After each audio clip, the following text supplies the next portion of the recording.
अस्सलामुअलैकुम। आप देख रहे हैं नया किसान यूट्यूब चैनल। मैं हूं यासिर खान।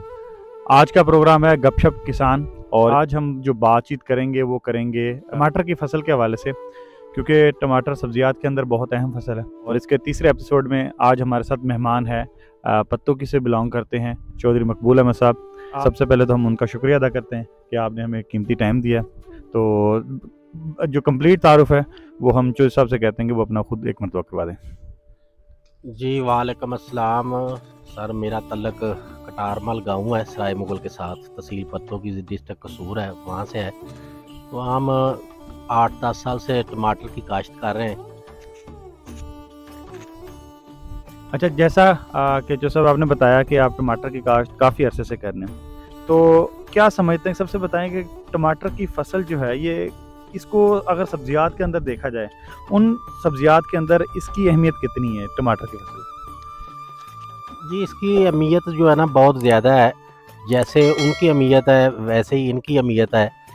तो इसलिए उनके हवाले से देखा जाए, जो आलू की फसल है उसके मुकाबले की ये फसल है, उतना इस पर खर्चा हो जाता है और उसी लेवल की ये फसल है। अच्छा, अगर हम कह सकें कि काश्तकारों के हवाले से, अगर कोई काश्तकार जो काश्त करता है उसके लिए ये कितनी मुनाफे बस होते हैं, और रिस्क कितना है इसके अंदर, नफ़ा और रिस्क कितना है इसके अंदर? सर जो नफ़ा है वो तो अल्लाह पाक के हाथ में होता है। दूसरा जो रिस्क है, रिस्क इसमें कोई नहीं है कि अगर इसका रेट कम भी हो तो ये वो कैचिप वाले, मिचल वाले, इस तरह के जो है ना उधर भी इस्तेमाल हो जाता है। दूसरा ये नुकसान वाली फसल नहीं है। अगर देखा जाए तो ये, अगर कोई किसान कहे कि ये नुकसान कर गया, तो नुकसान वाली बात इसमें नहीं है। ये मुनाफा दे जाता है, चाहे थोड़ा दे ज़रूर जाता है। अच्छा, आपके यहाँ इधर जो है, सबसे पहले जो काश्तकार है, अब थोड़ी सी हम इसकी प्रोडक्शन टेक्नोलॉजी के हवाले से बात कर लें कि यहाँ पर आपके इलाके में कौन कौन सी वैरायटीज़ ज़्यादा काश्त होती हैं? हमारे इलाके में पहले हम जो है ना 1079 संजेंटा की वैरायटी काश्त करते थे। उसके बाद फिर हमने डायमंड और 202, ये 2 वैरायटियाँ हम काश्त कर रहे हैं और काफ़ी अरसे से ये कर रहे हैं। इनके मुकाबले में हमने डोमिनेटर भी लगाया है, DP 85 भी लगाया है, 1057 भी लगाया है। तो काफ़ी और भी वैरायटियाँ लगाई हैं। लेकिन ये जो वैरायटियाँ, हमारे पूरा गाँव जो कटारमल वाला है, जो इन दोनों वैरायटियों को पसंद करते हैं। और ये बहुत ज़्यादा जो है ना, बीज भी सस्ता है और उसके हिसाब से जो है ना प्रोडक्शन भी इसकी ज़्यादा, उनकी निस्बत ज़्यादा है। तकरीबन 700 मन, 600 मन, 700 मन जो हम फरवरी काश्त करते हैं उसमें ये अपनी एवरेज दे जाता है। तकरीबन अगर छिल्लों के हिसाब से देखा जाए तो 1000, 1000, 1200, 1300 तक जो है ना ये शेल, जिसमें 22-23 किलो टमाटर डलता है, ये उतर जाता है। अच्छा, इसके अंदर अभी काश्त का जो टाइमिंग है वो कौन सी ज़्यादा बेहतर टाइम आपके यहाँ, जो तरीक़ाकार काश्त का है वो कैसे, कौन से माह के अंदर ये काश्त होती है? हमारे सर काश्त हम करते हैं 2 मरलों में। पहला मरला ये होता है कि आप 10-20 अक्टूबर को इसकी पनीरी काश्त कर लें, नवंबर की 5-7 तारीख तक काश्त कर लें, और दिसंबर में और या नवंबर के एंड पे इसको शिफ्ट कर लें। इसके पे ऊपर फिर आपको वो पॉलीथीन शापर वो डालना पड़ेगा। तो ये अप्रैल के पहले हफ्ते में जो है ना फिर वे उतरना शुरू हो जाता है। दूसरा हम इसको फरवरी में काश्त करते हैं, जनवरी के एंड पे, फरवरी के शुरू पे। उस वक्त हमारे वैसे ज़्यादा फरवरी वाला काश्त होता है। इधर जो पॉलीथीन वाला है वो बहुत कम काश्त होता है। अच्छा, इसका जो है सीड रेट कितना है, कितने ग्राम जो है वो बीज 1 एकड़ में काश्त होता है? ये बीज तकरीबन 10 ग्राम वाले 4 पत्ते, 4 से 5 पत्ते जो है ना 1 एकड़ के लिए काफ़ी होती है इसकी पनीरी। तो अगर सही उग जाए तो 3 पत्ते भी काफ़ी हैं। लेकिन अगर जिस तरीके से हम लगाते हैं, हम तो 5 पत्ते लगाते हैं 1 एकड़ के लिए, तो वो हमारी 1 एकड़ को काफ़ी पनीरी होती है। अच्छा, इसके अलावा अगर इसका जो आपने बताया कि नवंबर में, कुछ लोग अक्टूबर के एंड में, नवंबर में पनीरी काश्त करते हैं, इसके बाद इसको मुंतकिल करते हैं जाके दिसंबर में, वो शॉपर के पॉलीथीन बैग के अंदर, लो टनल के अंदर इसको काश्त करते हैं। कुछ है जो डायरेक्ट लगाते हैं। अच्छा, जो डायरेक्ट सीडलिंग लगाते हैं उसके लिए भी सेम क्वांटिटी है बीज की या उसके लिए चेंज होगी? नहीं सर, उसके लिए जो है ना सीड ज़्यादा इस्तेमाल होगा, क्योंकि जब वो आपने चोपा लगाना तो चोपे में ज़ाहिर है बीज जो है ज़्यादा इस्तेमाल होगा। उसके लिए आपको 8-10 से 10 पत्ते लगाने पड़ेंगे। उसका ये भी प्रॉब्लम है कि जब उसके साथ ही बीज उगेगा, साथ ही ये न जड़ी बूटियाँ वगैरह उगाएंगी, फिर उनके अंदर से उनको गोडी वगैरह करना ये मुश्किल काम है। इसलिए बेहतर ये है कि इसकी पनीरी उगाई जाए। पनीरी जो है ना वो उसमें ज़मींदार का भी फ़ायदा है, और दूसरा उसके लिए वो जो परेशानी है वो गोडी वगैरह की वो नहीं होती। अच्छा, इसके अंदर अभी आते हैं, हम बात करते हैं कि इसका पौधे से पौधों का फासला कितना होना चाहिए। अगर हम ज़मीन में काश्त कर रहा है, काश्तकार लगाना चाह रहा है, तो वो उसका इसका बेड कितने फीट का बनाना चाहिए, पौधे से पौधे का फासला क्या बेहतरीन रहता है जो आपके एक्सपीरियंस के हिसाब से? ये जो 202 वैरायटी है, इसका जो बेड है वो 5 फीट होना चाहिए। जो एक रो से दूसरी रो उसका 5 फुट, और जो डायमंड है उसका तकरीबन 4 फुट बड़ा बड़ा है बेड। ये जो डायमंड है वो झाड़ीनुमा पौधा है, जो 202 है ये थोड़ा सा बेलनुमा पौधा है, तो इसलिए इसका बेड जो 1 फीट ज़्यादा रखना है और उसका जो है ना 1 फीट कम रखना है। ये तरीक़ाकार है इसका। और 1.5 से 2 फुट, 1.5 फीट भी लगा लें, पौधे से पौधे का फासला 2 फुट भी लगा लें, ये दोनों ही बेहतर हैं। हाँ। अच्छा, आप बार बार एक वैरायटी GTH 202 का नाम ले रहे हैं, GTH 1, ये कौन सी कंपनी की, आप थोड़ा सा वजाहत करेंगे कि क्या इसकी परफॉर्मेंस क्या है, आप इस वैरायटी का ही नाम क्यों ले रहे हैं? ये गार्ड राइस फाइलों की है। जब से हम ये लगा रहे हैं, इसके मुकाबले में हमने हर दफ़ा 2-3 वैरायटियाँ इसके मुकाबले में लगाते हैं। वो महंगी भी होती हैं, कास्टली, और उनकी जो प्रोडक्शन है वो भी कम होती है। इसलिए हम तो जो है ना हर साल यही काश्त करते हैं। हमारे किसी भी काश्तकार से आप पूछ लें, वो यही काश्त करता है और इसमें उनको अच्छा रिज़ल्ट मिलता है। तो ज़ाहिर है हमने यही लगानी है, दूसरी को हमने लगा के फिर क्या करना है। एक चीज़ अच्छा हमको रिज़ल्ट दे रही है और हमारा जो है एक सिस्टम, वो हमारी जो ज़मीनें हैं। बाकी मैंने पिछली दफ़ा लगाया था डोमिनेटर और DP 85, वो उसकी बेलें जो है ना मेरे खेत में जो है जब तैयार हो गया था पौधा तो वो सूख गया था, उसको बीमारी आ गई थी। इसको ये भी प्रॉब्लम हमारे पास अभी तक नहीं आया। मतलब इसका मतलब है कि ये वैरायटी डिजीज रेजिस्टेंट है, बीमारियों से खुदमदाफियत अच्छी है, पैदावार भी अच्छी देती है। रेट का आपको मार्केट के अंदर कैसा लगा इसके रेट? रेट सर, ये मार्केट भी 2 तरह की होती है। जब टमाटर का रेट ज़्यादा हो तो फिर 202 जो है थोड़ा सा उसका साइज़ छोटा है, वो ज़्यादा उसका रेट लगता है। जब रेट मार्केट लो हो, जैसे पिछले साल रेट तेज़ था तो 202 ज़्यादा फ़रोख्त होता था। जब रेट लो हो तो फिर थोड़ा सा जो मोटा टमाटर है वो उसका डायमंड का ज़्यादा लोग उसको पसंद करते हैं। तो रेट का इतना कोई इशू नहीं है। बाकी अगर लोगों के 1000 का शल बिकता है तो हमारा 1100 का बिक जाता है, 150 का बिक जाता है।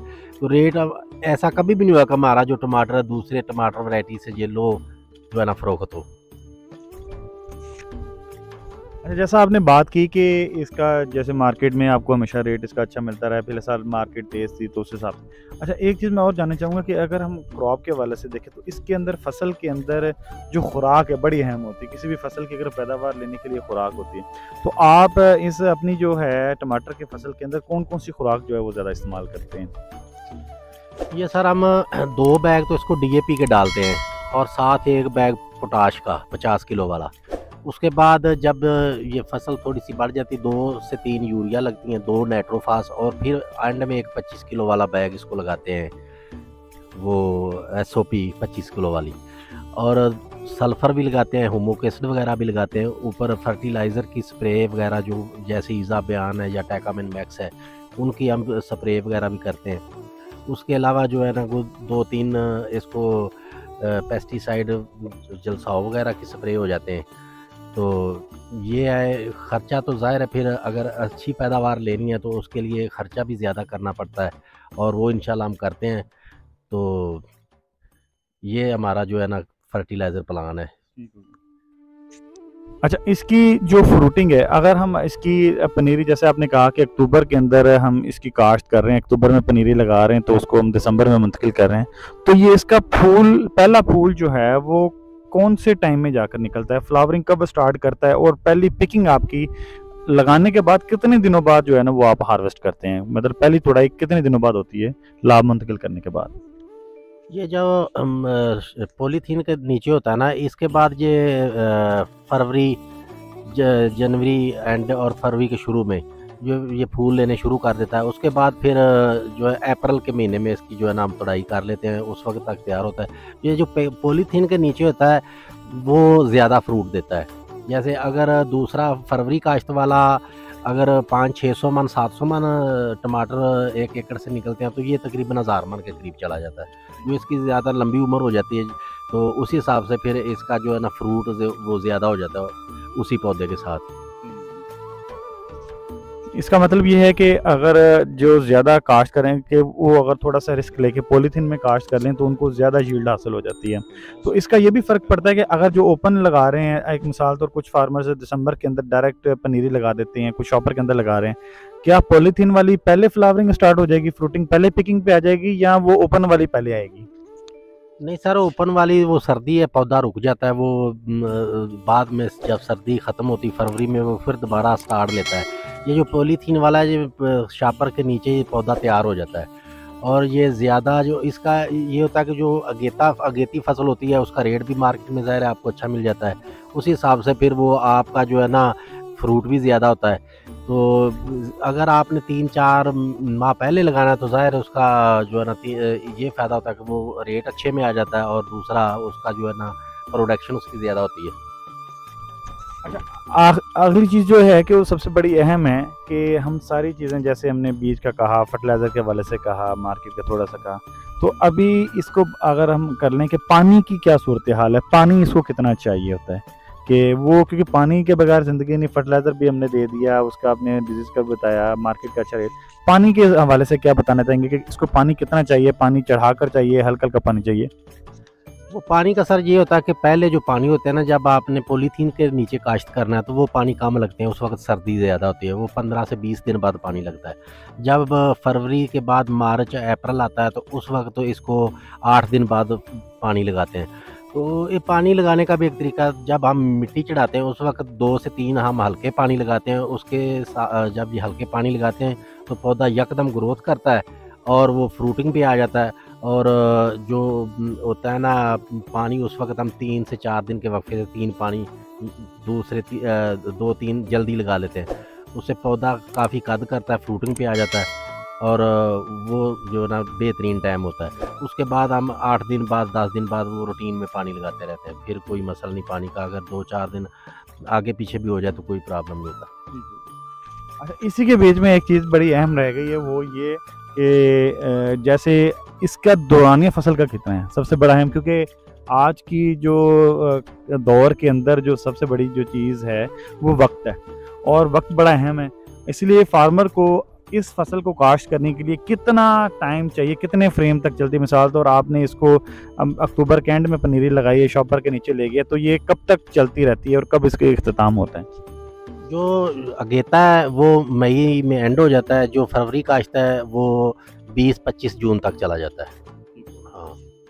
तो अच्छा, इसी के हवाले से, क्योंकि उस टाइम तो गर्मी काफ़ी, जैसे अर्ली पिछले सालों में से देखें अगर 2021 का जो मौसम था वो तो काफ़ी गर्म हो गया था, ठीक है। अगर 22 के भी सीज़न के अंदर हम देखें तो गन्नम कटाई के बाद काफ़ी गर्मी आ गई थी। तो इस हवाले से टमाटर की कौन सी वैरायटी ने जो गर्मी को अच्छा जो बर्दाश्त किया है, ये क्योंकि बड़ा अहम है, क्योंकि आने वाले वक्तों में जैसे माहौलियाती तब्दीली, मौसम के तब्दील हो रहा है, तो साथ उसके जो है ना ये गर्मी का भी बड़ा अहम है। तो गर्मी के हवाले से क्या कहेंगे कि गर्मी कौन सी वैरायटी जो है ज़्यादा गर्मी बर्दाश्त करती है? ये सब दोनों वैरायटी 202 के भी ऊपर ज़्यादा पत्ते हैं और डायमंड के ऊपर भी ज़्यादा पत्ते हैं। तो ये जो दोनों वैरायटियों जो है ना ये अपने फल को पत्तों के नीचे डांप के रखती हैं। ज़्यादा गर्मी भी हो तो ये जो है ना पत्तों की वजह से ये फल इसका महफूज रहता है। तो वो कोई मसला नहीं, जब जिस टाइम तक ये चलता है, बाकी वैरायटियाँ भी इतनी टाइम तक चलती हैं, तो ये इसको गर्मी का कोई प्रॉब्लम नहीं, क्योंकि इसके ऊपर घने और ज़्यादा पत्ते होते हैं। ठीक हो गया। इसका मतलब है कि ये जो आप GTH 202 और GTH 1 जो है डायमंड है, इसको आप ये कहेंगे कि इसके नंबर ऑफ लीव्स ज़्यादा हैं, पत्ता ऊपर अपने इसका फ्रूटिंग नीचे ज़्यादा होती है, जिसकी वजह से उसको ठंडक में रहता है और अपना क्वालिटी ज़्यादा अरसे तक जो रहती है। अच्छा, अब बात करते हैं कि इसके टमाटर के साइज़ की जो क्वालिटी है, जो चमक है, उसके हवाले से आपने इतनी वैरायटीज़ के अंदर कौन सी वैरायटीज़ है जिसकी चमक और जिसको अट्रैक्शन दिया हो कि आपको अगर मार्केट में लेके गए हैं, आपके आड़तिये ने उसको पसंद किया हो, वो कौन सी वैरायटी, इतनी वैरायटीज़ आपने लगाई हैं तो उसमें से कौन सी बेहतरीन लगी है, जो 3 वैरायटीज़ आपके हिसाब से टॉप 3 जो वैरायटीज़ ये परफॉर्म है, वो थोड़ा सा बताइएगा। ये फल के हिसाब से डायमंड का जो है ना बहुत अच्छा है, पुरकशिश इसका कलर है। DP 85 का बहुत अच्छा कलर है, डोमिनेटर का बहुत अच्छा कलर है, बहुत उसको लोग मार्केट में पसंद करते हैं। तो जो हमारे ये हम तो यही लगाते हैं 202 और डायमंड। ये इनके भी डायमंड का जो साइज़ होता है वो तकरीबन 140 ग्राम से 160 ग्राम तक होता है। जो 202 है उसका 100 ग्राम से 120 ग्राम तक वजन होता है। तो खूबसूरती के लिहाज से ये बहुत अच्छे, जो डायमंड है थोड़ा सा लूथरा है, वो जो 202 थोड़ा सा गोल्ड टाइप है। तो आपको पिछले साल अगर हम थोड़ा सा, क्योंकि ये बड़ा होता है कि अर्निंग बेसिक चीज़ जो होती है कि सब कुछ करने के बाद फार्मर को प्रॉफिट कितना आता है, सबसे बड़ी चीज़ फार्मर मेरे ख्याल पहले कैलकुलेट ही प्रॉफिट को करते हैं। कोई भी आज काश्तकार देख लें तो वो सबसे बड़ी चीज़ कैलकुलेट करेगा, वो उसको करेगा कि प्रॉफिट कितना आ रहा है, तो वो बड़ा अहम है। तो आप क्या समझते हैं कि टमाटर की फसल के अंदर टोटल अगर खर्चा लगाएं, पिछले साल 2021 का सीज़न गुजरा, आपका 22 के एंड जो है, तो इसका आपका टोटल खर्चा कितना आया और इसमें से प्रॉफिट कितना है, और टोटल फसल की आमदन कितनी आमदन है, ठीक है, उसमें से खर्चा कितना और कितना नफा आ रहा है? सर ये बात तो नहीं बताने वाली, ये तो पता लग गया तो हुकूमत ने भी कहना है कि जिम्मेदारों पे और टैक्स लगाओ। अच्छा। ये तो बहुत ज़्यादा मुनाफा कमा रहे हैं। तो अल्लाह पाक का शुक्र है, पिछली दफ़ा हमने बहुत ही अच्छा जो है ना नफ़ा कमाया है। उसमें थोड़ा सा कुछ हमें अंदाजा जो है तकरीबन हमने 7 से 8 लाख रुपया जो है ना 1 एकड़ पे कमाया है, और हमारे 2 एकड़ पे 1,19,000 खर्चा था, हमने 16 लाख के बेचे। माशाल्लाह जी, माशाल्लाह जी। ये वाकई इस चौधरी साहब की बात ये ठीक है कि अगर हुकूमत देख ले तो कि इतना आमदन है इस फसल के अंदर, तो इसके ऊपर टैक्स ना लगा दे। 12 इसके अंदर जी प्रॉफिट रेशो जो बताया तो 1,20,000 पे 2 एकड़ पर आपका खर्चा आया, तो इसमें ठेका इंक्लूड करके या वैसे ही? अगर ठेके के बगैर, वैसे ही अगर कोई ठेकेदार है जिसका पानी मोल है या लेबर के ऊपर है, तो अंदाजा हम लगा लें कि 1 लाख का एकड़ का खर्चा, 1 लाख एकड़ का 1 लाख रुपए एकड़ का खर्चा है, तो 2 लाख का, अगर 2 एकड़ का 2 लाख रुपए खर्चा लगाएं तो 16 लाख रुपए आमदन, मीन्स 8 लाख रुपया, 7 लाख रुपया जो है वो प्रॉफिट, मीन्स 700 गुना जो है इसके अंदर प्रॉफिट मौजूद है। और जब लॉस होता है उसकी कैफियत क्या होती है? ये तो होगी प्रॉफिट की। अब आते हैं लॉस के ऊपर, इसके चांसेस कितने होते हैं? लॉस के ऊपर भी जब सर ये लॉस पे आता है तो उस वक्त ऐसा लॉस आता है कि फिर बड़ी मुश्किल से अपने जो पैसे हैं वो खर्चा वो पूरा होता है। जब ज़्यादा सीज़न आउट ऑफ सीज़न हो, जैसे पिछली दफ़ा ज़्यादा टमाटर काश्तनी हुआ, इस दफ़ा ज़्यादा होगा, तो ज़ाहिर लॉस आएगा, पैसे भी बड़ी मुश्किल से पूरे होते हैं। ये भी सूरत हाल बन जाती है। इसका मतलब कि मार्केट अप डाउन जो है वो सिचुएशन ज़िम्मेदार के हाथ में नहीं, पर नफ़े का नुकसान की शरह रहती है। अगर नुकसान की शरह में भी देखें हम, तब भी नुकसान नहीं पहुँचाता, अपना खर्चा पूरा कर जाती है फसल, अगर उस साल का प्रॉफिट उस हिसाब से ना जाए। मीन्स फार्मर जिसने 7-8 लाख रुपये प्रॉफिट लिया हो, अगर अगले साल उसकी 2 लाख की आमदन हो, तो उसके लिए तो नुकसान ही है, क्योंकि वो कोशिश करेगा कि 8 लाख से 15 लाख पे जाए। तो ये मार्केट का रेट होता है, अप डाउन इसमें रहता है, तो इसी वजह से इसका फसल का जो है ना वो रिस्क फैक्टर भी इस हिसाब से ज़्यादा होता है। अच्छा, आखिर में अब नए जो काश्तकार हैं, अगर कोई टमाटर के हवाले से काश्त करने जा रहे हैं, तो उनको आप क्या एडवाइस देंगे कि वो ओपन कास्ट के अंदर जाएं या शॉपर कास्ट के अंदर जाएं? उनके लिए मशवरा ये है कि वो ओपन कास्ट पे जाएं, क्योंकि जो पॉलीथीन के नीचे काश्त होती है ना, उसको ज़्यादा जलसाओं का प्रॉब्लम आता है, ज़्यादा उसका जो टेम्परेचर है मेनटेन रखना पड़ता है। वो नए बंदे होंगे उनके लिए जो है ना ये मसला खड़ा कर देगा। तो उनको चाहिए कि वो फरवरी काश्त लगाएं, इस दफ़ा तजर्बा हासिल कर लें, अगली दफ़ा फिर वो पॉलीथीन पे आ जाए। ये बहुत ज़बरदस्त बातें की जो सब आपके साथ गपशप का प्रोग्राम काफ़ी लंबा हो गया, पर बड़ी मज़ेदार बातें चल रही हैं, जिसकी वजह से जो हमारे देखने वाले हैं, जो नए किसान के काश्तकार हैं, उनको ज़रूर इनसे फ़ायदा हासिल होगा। तो इसी हवाले से अब आखिर में आप जो वैरायटी है उसके हवाले से थोड़ा सा बता दें कि आप कौन सी वैरायटी को प्रेफर करते हैं कि अगर नया काश्तकार लगाए, क्योंकि आपका तजर्बा माशाल्लाह 5-7 साल से आप टमाटर की काश्त मुसलसल कर रहे हैं, तो उसके हिसाब से आप फार्मर्स को कौन सी वैरायटीज़ रेकमेंड करेंगे? मैं तो फार्मर को कहूँगा कि वो डायमंड लगाएं, 202 लगाएं, दोनों पैसों के हिसाब से भी सस्ती वैरायटी हैं। अगर वो किसी दूसरी वैरायटी की तरफ जाएंगे तो वो मार्केट में इस दफ़ा कोई भी बीज है ऐसा नहीं है जो 10,000 से नीचे हो, यानी कि 5,000 सीड है, 10,000 से कम हो, 15,000 तक, 12,000 तक, 8,000 तक। तो वो इतना महंगा बीज लेके फिर अगर नया किसान होता है उसको पनीरी गाने का तरीका नहीं ठीक तरह से वो बीज ज़्यादा ज़ाया कर बैठता है। तो बेहतर ये है कि ये बीज भी सस्ता है और मियारी है, वो ये लगाएं। उसके बाद और भी इसके मुकाबले में 2-3 वैरायटियाँ लगाएं। अगर उनको ये अच्छी ना लगे, दूसरी अच्छी लगे तो बेशक वो उस पर चले जाएँ, लेकिन मैं उम्मीद करता हूँ कि वो इनको ही पसंद करेंगे, रेट के हिसाब से भी और प्रोडक्शन के हिसाब से। जी बहुत शुक्रिया। जैसा कि आप दोस्तों ने सुना, जो सब बड़ी प्यारी प्यारी बातें सुनी, इन्होंने टमाटर के हवाले से काफ़ी मज़ेदार बातें दी और हम यही उम्मीद कर रहे हैं कि जो हमारे काश्तकार हैं आने वाले वक्त में जो टमाटर की काश्त करेंगे और उनको काफ़ी कुछ सीखने को मिला होगा इस वीडियो से। और अगर आपने अभी तक हमारा चैनल सब्सक्राइब नहीं किया तो उसको लाजमी कर लें और आने वाले वक्त में जो है गपशप किसान के अंदर ऐसी तरह की आपको मालूमात मिलती रहेगी जिससे आपको काफ़ी फ़ायदा हासिल होगा। आज के प्रोग्राम को इधर ही इख्तिताम पर पहुँचाते हैं, तो दोबारा एक नए एपिसोड के साथ गपशप किसान में दोबारा हम मिलेंगे। तब तक के लिए अल्लाह हाफिज़।